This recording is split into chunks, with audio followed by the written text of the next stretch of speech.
morning, so it's a lot. Ladies and gentlemen, honored guests, faculty members, honored family of the departed Sadiq, Jalal, Al-Azem, and friends, and students of AUB, welcome to this long overdue tribute to Sadiq, Jalal, Al-Azem, man, his contribution to Arab thought, and his global legacy. This is a special one-day conference hosted by the outstanding Department of Philosophy at AUB, arguably as strong a department as we have at AUB, and certainly the strongest in the entire Arab world and Middle East, in collaboration with the Departments of Sociology, Anthropology, Media Studies, the Center for Arts and Humanities, and the Center for Arab and Middle Eastern Studies, all of which are excellent. Professor Sadiq Jalal Al-Azem died at the age of 82 in Berlin, ironically, on December 11, 2016. Depriving us of a brave and influential and piercingly honest intellectual.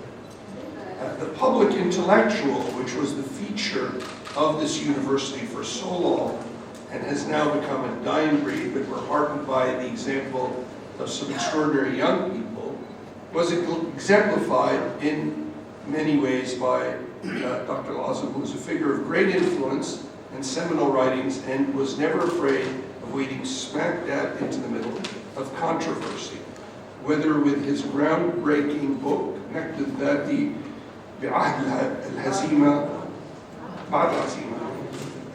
or the follow-up, which got him into even hotter water, Naqd al-Fikr al-Din. Following the '67 war, there clearly was a need for recalibration and an understanding of where the Arab world was intellectually and politically. Dr. Al-Azem embraced this. He never stopped embracing it, all the way to his Lansing critique of Edward Said's major contribution, Orientalism, entitled Orientalism and Orientalism in Reverse, which he published in 1981. So this is an individual who was highly principled, not afraid of taking on difficult subjects, and not afraid, as the most important intellectuals are, of being wrong or right. He simply wanted to discuss and consider ideas, thoughts, directions based on their merit. Sadly, while I've fulfilled many roles for this university, educator-in-chief, fundraiser-in-chief, administrator-in-chief all too often, today I'm here in the role of apologist-in-chief, in the best sense, I hope, of the word apologist.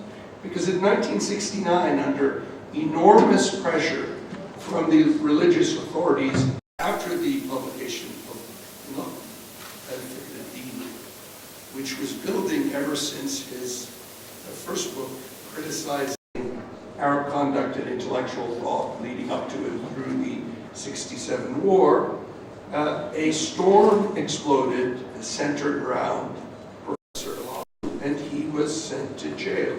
And the university was not brave enough to stand up and defend him. Whether the university could have prevented him from going to prison is irrelevant, but the university did not stand. And that is something that we cannot allow and cannot afford and cannot do moving forward. Our scholars can be many things. They can be correct and incorrect, brilliant or foolish, but we cannot allow them to be persecuted.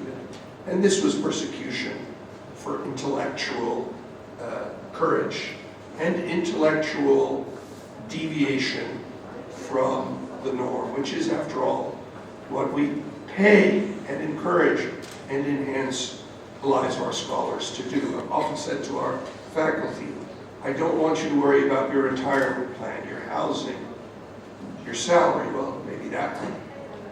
But what I do want you to worry about is the next great idea, the next great book, the next great breakthrough.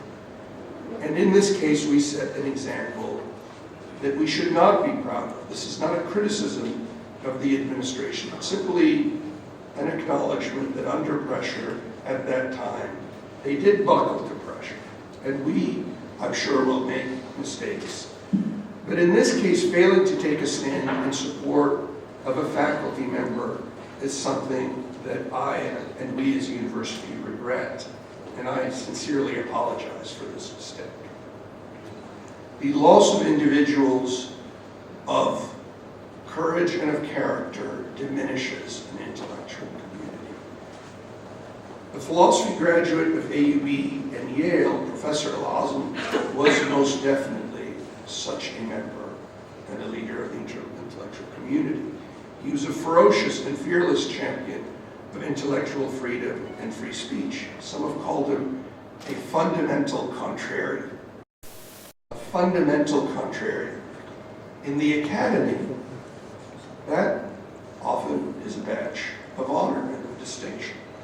Now, I'm not encouraging the faculty to contradict everything we say just for the purpose of contradiction, but I do believe that rigorous intellectual debate and transparency in discussion should precede decision-making.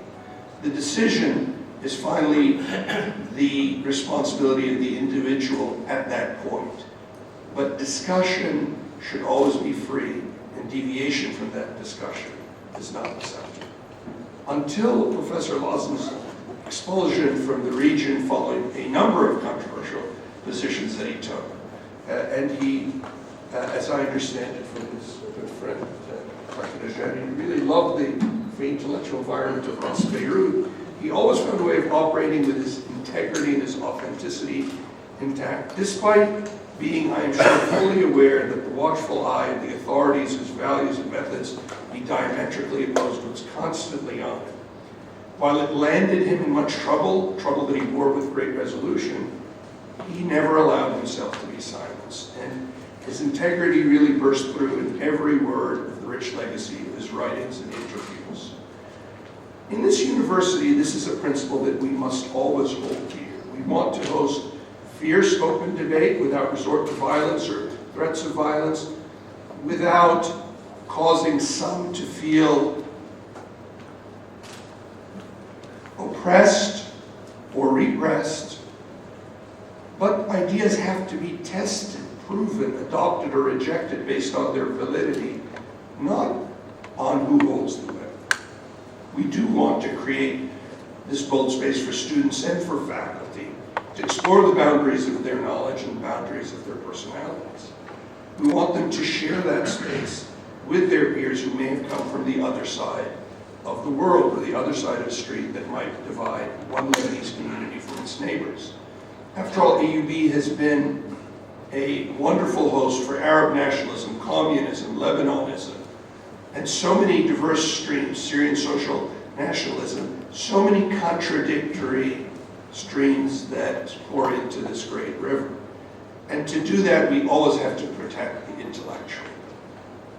So one last thought in this vein. I read in one of many interviews that was given by Professor Al-Azem that he wisely preferred the company of colleagues over partisans, of opponents over adherents, of critics over imitators, of counterparts over followers, and most significantly, no doubt, of friends over admirers. That really says something about the man. He clearly abhorred sycophants and people who were in what would politically incorrectly be called his posse, or his, whatever you want to call it, his cabal. Today I'm delighted to say that we actually at AUB are surrounded by his favorite kinds of people. Bright and honest intellectuals, and whether they're friends, colleagues, counterparts, critics, or opponents, or combinations of each. I have to say I'm very proud of our community of transparent scholars that's exemplified by Dr. Bressier, Dr. Hanafi, all the people on this podium, certainly the brilliant Bana Bashur, and I think Professor Al-Azem would have been proud to be a member of today's AUB. He would have welcomed you all, what I can tell from my readings, if he could still be among us, but he would have criticized you all almost certainly just as well. So it's my great honor to welcome you and to criticize you in his stead.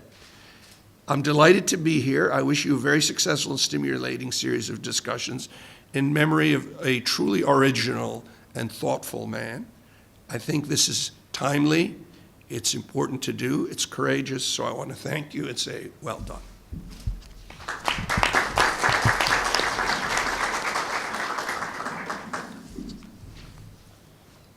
On August 28, 2015, Sadiq Jalal Al-Azem received the Goethe Medal. In his laudatory speech, Stephen Wild narrated how in 1970 he tried to meet Sadiq Al-Azem here in Beirut, only to learn that Sadiq was in prison. Following his return from Yale to AUB in 1963, Sadiq Al-Azem wrote 2 books in Arabic that instantly made him famous or infamous: Self-Criticism After the Defeat and A Critique of Religious Thought.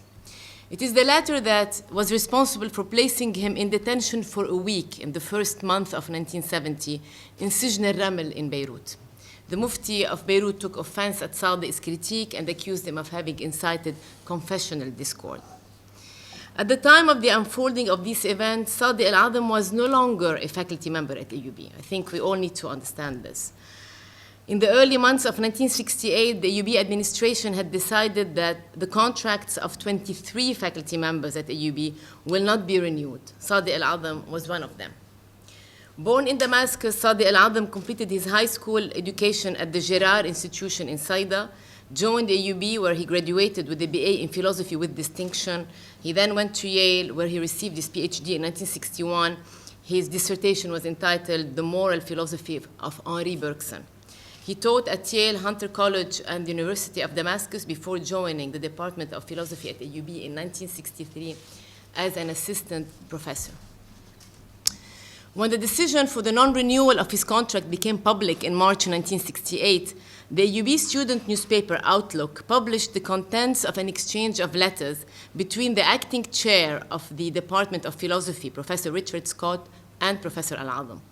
Al-Azem shared with Outlook the 9-page letter he had received from Scott on September 4, 1967. So the letter was sent in September 67. The letter stated by Scott, "Let me say immediately that you made a valuable contribution to the work of the department is not in question.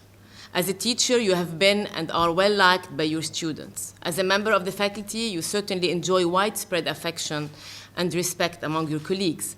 Moreover, your contributions to the intellectual and cultural life of the community, if they have not been equally appreciated by all concerned, have been courageous, stimulating, and productive of a healthy ferment.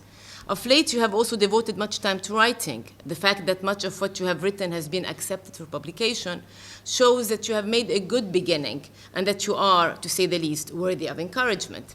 But then the letter of Professor Scott continued to say, "It is clear that at the present time, you do not fit any of the spots where we are weak. Rather, your abilities tend to overlap or duplicate those of others who are already on tenure.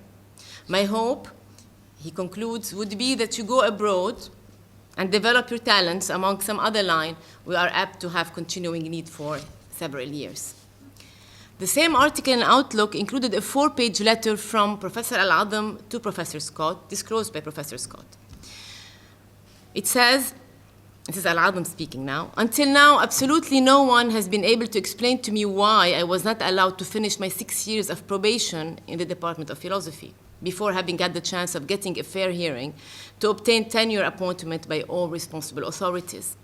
In an acerbic tone, Al-Azem attacked Scott's career advice by saying, "You do not have the right to affect another man's life and affect his future in the name and under the pretext of a better knowledge of what is in his best interest when you have not bothered to find out from him what he thinks is in his best interest. The exercise of such patronage over another colleague is certainly regrettable." Al-Azem explained his predicament to Outlook in the following way, quote, "The predominant mood in the administration is a conservative mood, and I am an activist. These two often do not square with each other," end quote. And Sadiq Al-Azem was indeed an activist. Al-Hawadith magazine published on March 8, 1968, an article entitled, "And in Beirut as well, professors are expelled." The article kicks off by stating, "It all began on June 9, 1967, and following the June Arab-Israeli war. Among those who were collecting aid for the war victims in Syria and Jordan, one could not help but notice the face of this lonely figure carrying on his back the sacks of flour and the boxes of canned food. On this face, one could see the traces at once of defeat and resolve. The man would carry his load slowly from the headquarters of the Union of Palestinian Women to the transport cars heading to Damascus and Amman. After a while, it became clear for everyone that this man was none other than the professor of philosophy at AUB, Sadiq Jalal Al-Azem. On March 23, 1968, the front page of Outlook titled, "For Academic Freedom, Students Stage a Peaceful Strike." And 2 days earlier, students had distributed a flyer that stated, "During the last 3 months, we have been in extensive contact with the administration requesting a just and clear answer for the case of Sadiq Al-Azem. However, the administration has officially notified Al-Azem of its decision not to renew his contract. Reasserting our stand regarding Dr. Al-Azem and academic freedom, we expect your full participation in the strike starting Thursday, March 21st. We all know Professor Al-Azem was terminated, and around a year later, the controversy about a critique of religious thought flared up, generating a controversy that has since not been really appeased. In an interview published in Arab Studies Quarterly in 1997, Al-Azem said, "When I revisited the controversy which engulfed a critique of religious thought after a long absence from those texts, I felt a sort of satisfaction at the high level of the debate. There was no incitement on the part of my antagonists and critics. The religious leaders and ulama engaged in a truly serious and rational discussion of the book, even as they attacked it." And he mentions Sheikh Muhammad Jawad Mughniyi, Sheikh Nadim al-Jisr, and Imam Musa al-Sadr.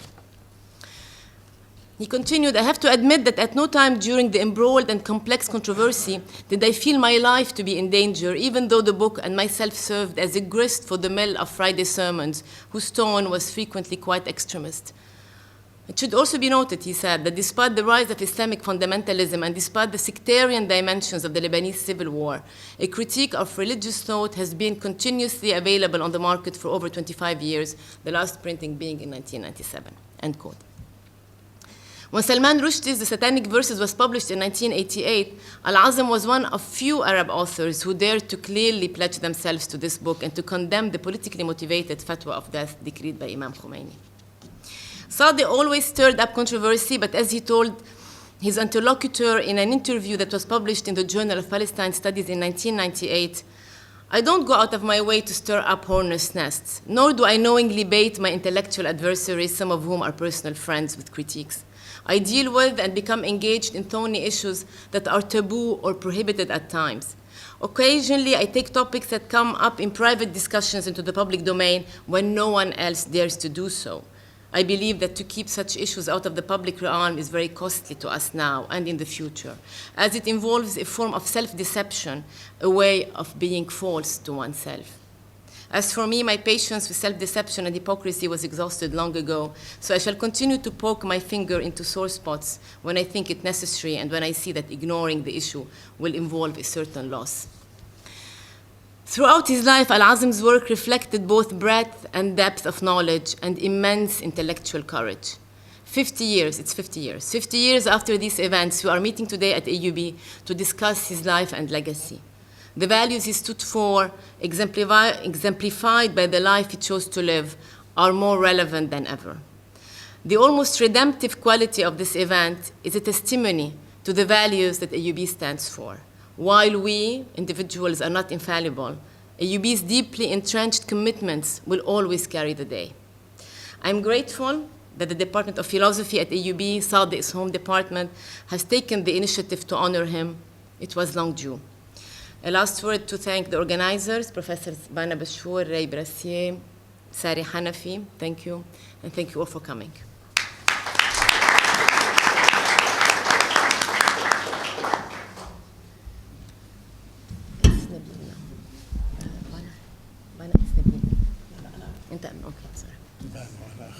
Okay, good enough. Who's first? Bana, I think Bana is going to talk.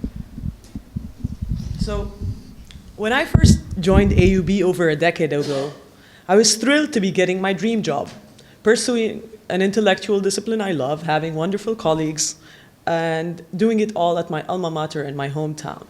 But as soon as I got here, my father gave me a fair warning.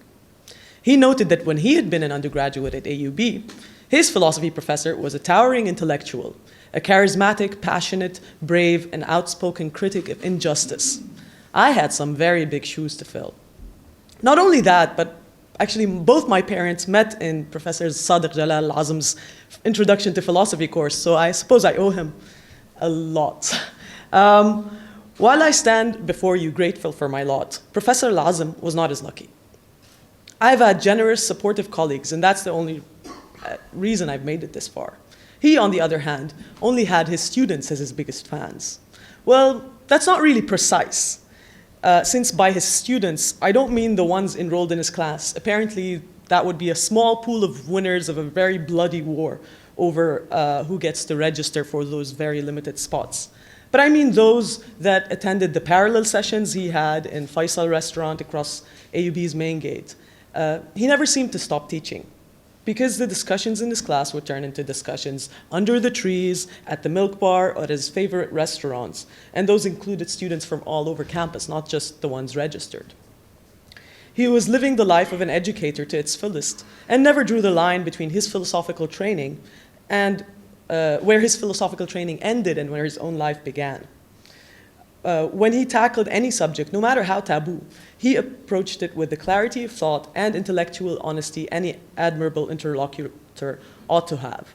He would then share these thoughts as well as clear and convincing arguments with his students. These conversations that inspired very many were sure to create lifelong friendships between him and some of these students. So when he was dismissed from the university for his controversial views in politics and religion, it was no surprise that a large number of students rallied behind him and organized protests demanding that the decision be reversed. The rest is history. Sad history, a history that we're not proud of, and a history that this event is aimed at addressing. This event is an important step towards rectifying an egregious mistake committed by the university and my department in particular. Enthusiastic, passionate, and intellectually honest philosophers should be celebrated in events like this rather than shunned and dismissed. When asking my mother about him, she said that he was a typical philosopher who consistently challenged the status quo as well as the authority in his community. He was the Socrates of the Arab world in the 1960s, and his dismissal from AUB was his hemlock. We, the Department of Philosophy, the Faculty of Arts and Sciences, and the American University of Beirut owe him this commemoration. This is the very least we can do. I'd like to thank President Khouri, Dean Sheikh, Professor Dajani for their words. I'd also like to thank the Department of Philosophy, the Department of Sociology, Anthropology, and Media Studies, as well as the Center for Arts and Humanities, and the Center for Arab and Middle Eastern Studies for hosting this event. I would finally like to express my deep gratitude to my colleagues, Sari Hanafi and Ray Brassier, for their tremendous efforts in ensuring the success of this event. And thank you all for being here to celebrate this long overdue tribute.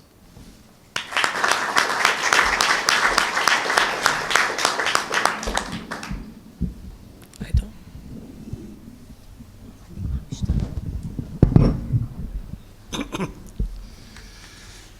10 years ago, I introduced Sadiq at a monthly sociology cafe gathering that Sari Hanafi and I used to hold. Sadiq liked the introduction and asked me to send it to him. I shall read here relevant parts of this introduction. My friendship with Sadiq, I'm quoting here, my friendship with Sadiq Al-Azem goes back to some 54 years ago. That is 10 years ago, so now 64 years ago. While I consider myself as a revolutionary, I am in no way near Sadiq. He loves to get into controversial subjects and has an amazing tendency to get involved in intellectual confrontations, but he usually comes out on top. Although he does not mind occasional flattery, Sadiq's mind is not for rent, nor is it for compromises. Unfortunately, we cannot say the same for many of our present-day intellectuals. This has gotten Sadiq in trouble, one time even got him to jail. Sadiq's free mind was a liability for him in his early academic career. He had to move from AUB to Jordan University, but managed to last in Damascus University, where he retired as chairperson of his philosophy and sociology department. But his free and critical mind has gained him great international prestige and is an asset today. I hope that my colleagues here, and especially the young ones among them, would take a lesson from this. Here ends my introduction at the time. My friendship with Sadiq began in 1953, 64 years ago, when we both joined AUB as freshman students. He came to AUB from Jalal College in Sidon, and I from the National School of Shuaifat. He was an art student, and I was a pre-med trying to fulfill my father's dream of becoming a medical doctor. What brought us together was our membership in a political party. The early 1950s was the era of Palestinian Nakba. It was a period of great nationalistic mobilization, particularly among AUB students. Student marches and demonstrations in support of nationalistic causes were abundant, and all were led by AUB students and used to start at its medical gate. Sadiq and I used to spend time at the party's AUB student house, Beit al-Talabi, which was located in Al-Azem Street, where we used to have long discussions on all sorts of topics. This party house was also 1 block away from AUB's women's hostel, and not far away from the Beirut College for Women's BCW student dorms, both of which we were frequent visitors. It was also close to my parents' apartment on Makhul Street, where Sadiq frequently tasted my mother's Palestinian cooking. He used to love her khusa mahshi or khiyar mahshi. Sadiq was an authentic and caring friend. When I was weighed down, struggling with my biology, a subject I could not get to appreciate, he often volunteered to summarize and discuss some of the CS assignments that I did not have time to review. Cultural studies courses on our days met daily as a 6-credit course, each with heavy readings. Sadiq also had an amazing, daring personality in dealing with situations. I remember one time when we were having a typical walk discussing matters, our random path reached the Sadat Hamra crossing, an area then called Abu Talib. He looked east and said, "There is Fawz's house. I miss her and I want to talk to her." Fawz was his girlfriend, and her father had prohibited her from seeing Sadiq when he found out that she was going out with him. To my surprise, he walked towards Fawz's building. I could not stop him, so I waited in front of the building, suspecting the worst. Her father was a notable from a conservative Nablus family, and I feared that he would get a beating. After a short while, Sadiq came back. He told me that Fawz opened the door for him and was very scared. "What are you doing?" she asked. He just told her that he wanted to talk to her father. Her father politely received him. Sadiq went straight to tell him that he came to ask for the hand of his daughter. Fawz told me later that her father was impressed by his courage, but pointed out to him that tradition requires that he bring his parents with him to ask for his daughter's hand. They were soon married. No matter what friends may comment about this marriage, I know that Fawz was Sadiq's true love and right partner. She had great influence on him and his life path. He cherished her memory all his life. With time and perhaps with the influence of Fawz, Sadiq managed to avoid getting in trouble. Serious trouble, that is. I remember once asking him how he succeeded to survive at Damascus University that long. He laughed and related the following. When Basil al-Assad died in a car accident, a graduate student asked him to serve as his advisor on an MA thesis on Basil al-Assad. He said he could not turn the student down. So he reprimanded him, saying, "Basil is more important than an MA thesis. Only a PhD can give him his work." But not all his attempts were as neat. Once he visited me wearing a funny-looking beret. I asked him why was he wearing it. He told me that a political group was targeting him, and this beret is a form of disguise. Although Sadiq was most of the time away from Beirut, we never stopped communicating. He used to send me his articles, and I used to engage him in discussions when he comes to Beirut. We had our disagreements, but he was amazingly accommodating. Our disagreements were never intimidating. I remember one time in January 2007, I became disturbed with an article he sent me and did not wait for his return, so I wrote him the following. I'm quoting here. Just finished reading your address you sent me on Orientalism and conspiracy. As I'm becoming so forgetful, I decided not to wait until I see you to communicate a few of my reactions. And then I said, you repeatedly mention in your address that you don't believe in conspiracy theory. I tend to perceive the repetition as an attempt to comfort a Western audience. This is not the Sadiq Al-Azem I know. His response was, Wallaw ya Nabil, this is how you read me. As I'm old and get used to Sadiq being away for some time, I know that he just left on one of his trips. I hope that our paths will meet again and look forward to resume our discussions. To Sadiq, I say au revoir, ila liqa.